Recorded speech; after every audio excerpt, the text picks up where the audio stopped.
wato a matsayinka na matashi albani ya riga ya gama faɗa maka komai a cikin wannan bidiyon. Kar ka sa rai sai in wani ya taimake ka, ƙarya ne neman taimako.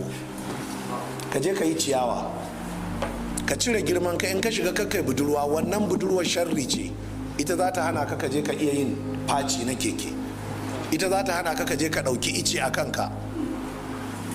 Ba ku ga shekaran jiya an yi wani documentary a tashar NTA ne ko tashar Channel News, ana nuna wasu matasa a University Jos, an rufe jami'a ko amma ana gine-gine, sai suka koma suka ɗauki kwangiri, kullum ƙarshen yini sai a ba su 1,000. Matasa ne a University Jos. Haka muke so, ka cire girman kai a kanka, ka ɗauka kai ba kowa ba ne.